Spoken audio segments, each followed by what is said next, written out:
getting ready to head. I'm one of the judges with Don Cheadle for the 2017 Rob Report luxury car, so I'm gonna be driving all kinds of cool cars. I think a Bugatti. Starting route to Van Nuys Airport. Taking the little jet. Kardashian land. Chris Paul's over there too. You don't want to get good at spending and consuming on stuff. You want to know how to do it, but it shouldn't be it's not a life objective. It's more like having to go to the bathroom, having to pee. You have to pee. Speaking of that, did Zach just go back there in the bathroom? All right. Car's waiting.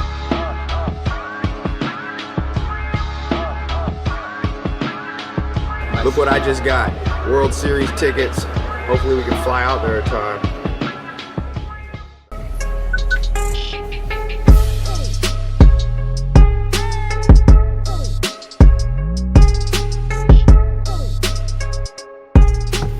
How should you invest your money? I'm headed to judge the Rob Report 2017 luxury car thing here, taking the little jet. And one thing that my second mentor, Alan Nation, told me was never invest in anything that rusts, rots, or depreciates. So I want to explain what that means, because there's 4 ways you can spend your money.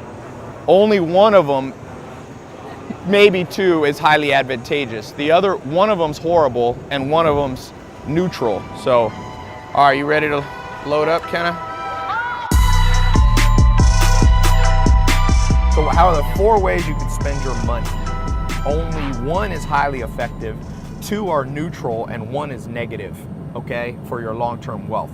The number 1 is daily living expenses. So you'll always have to spend money on daily living expenses. You're gonna have to buy food, you're gonna have to buy clothing, depending on your situation. You have to, find a place to live and pay for gas. So this is not a goal. Okay, you don't want to get good at spending and consuming on stuff. You want to know how to do it, but it shouldn't be it's not a life objective. It's more like having to go to the bathroom, having to pee. You have to pee. Speaking of that, did Zach just go back there in the bathroom? 0 to 60, Aston Martin, let's go. What do we got?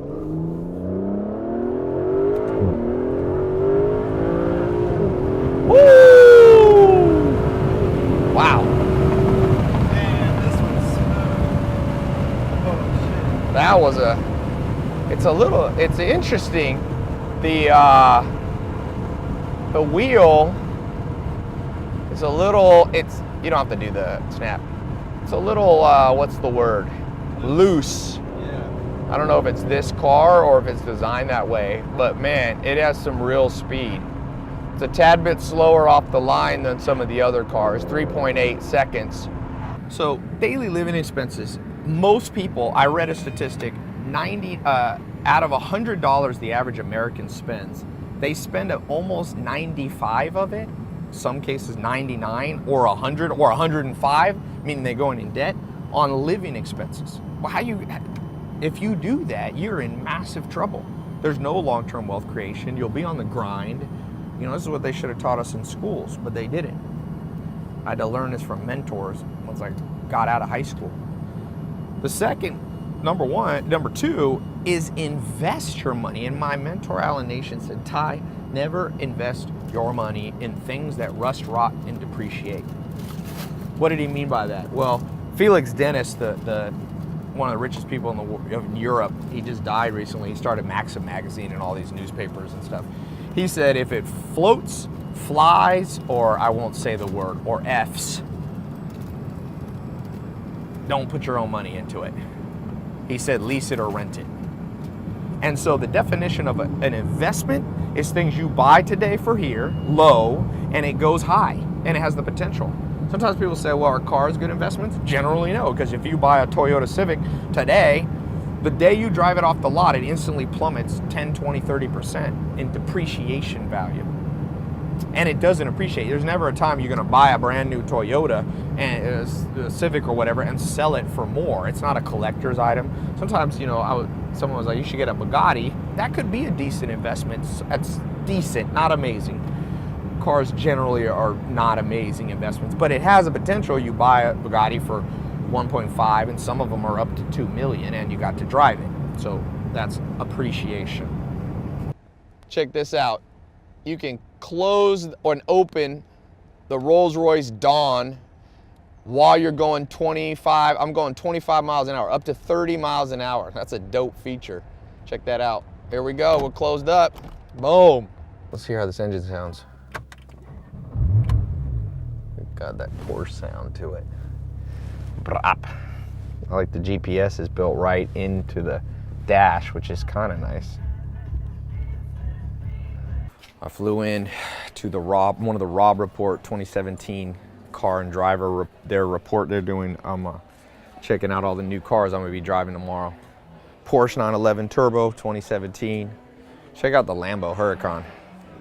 I love the seat color. Look at this. And this is the convertible. That's a nice looking car right there. Number 3, you can lease things. And number 4 is you can rent them. Leasing and renting is what I call neutral ways to spend your money. They're not good or bad in most cases, especially if you're following the advice of a good CPA for tax reasons. So there's some things that's like Rihanna and Drake, those houses that they have in Calabasas, a lot of them are leased or rented. Michael Jackson used to rent a house at one point. Why? Because he was investing in his career, his music, which had a much higher chance of high-level returns. It's like we're getting ready to land here. So renting and leasing, and sometimes if you run it through your business, if you're an entrepreneur, sometimes it's more advantageous. And that's what Felix Dennis was saying. If it floats, flies, or F's, rent it, lease it, don't buy it. Because then you're tying up your money, you're tying up your capital in things that have no chance of going up. This jet here, sometimes, you know, I take a helicopter. You don't necessarily want to own a helicopter or a jet. Let someone else own it and have the depreciation. You just use it when you need it. That's what renting and leasing. You know, I have houses, I have cars. Sometimes I'll buy them, sometimes I'll rent or lease them. It just depends. There's the time that you don't want to buy a house is when it's in a real estate bubble. If you think it's a bubble, you're going to buy high and then sell low if you don't have time to hold on to it long enough. So people did in 2008, went broke. So there are times when renting is very advantageous. You usually have to use a calculator. You basically just look at the fair market value of a mortgage versus a rent. You factor in an appreciation factor, a projecting that you think real estate is going to go up 3%, 6%, whatnot, or if it's going to go down. And then you make your assessment whether it's a buy or a lease or a rent. Some people just tell you, oh, if you don't buy it, you don't have much money. No, smart people, some of the wealthiest people in the world, like I said, Felix Dennis, Rihanna, Drake, you think they don't have money to buy a house? No, but they sometimes realize their money is better invested in higher yielding, higher ROI and IRR investments. Rob Report 2017. What's the car of the year? I'm a judge. I'm starting out with the McLaren. The police department was here. They give us our own special license plate. It's a blue Rob Report. They're giving us an exception, so it's kind of exciting. See you in the car. So this car, I've driven a lot of fast cars. I've got a Lamborghini, Rolls, Ferrari, Maserati. The McLaren it feels like it's not as loud inside as a Lamborghini. It's even quieter, I'd say. I have a 458 Spider. It's quieter than that. So it almost has the feel of like an electric car, but better. A little more of a Ferrari smooth feel. You can feel the pickup here. It's real quiet. That's the nice thing about this car. It's very quiet. And it handles well around curves. It's got a great, this is a good car on the curves, man. Looks like we're about to land. We just passed the Golden Gate Bridge out here. We headed to San Fran. We're actually headed to Napa. Which airport are we going to? Sonoma. Wine country. I'm a judge for the car, and me and Don Cheadle for the Rob Report 2017. car and driver report. So we'll be ranking what cars are the best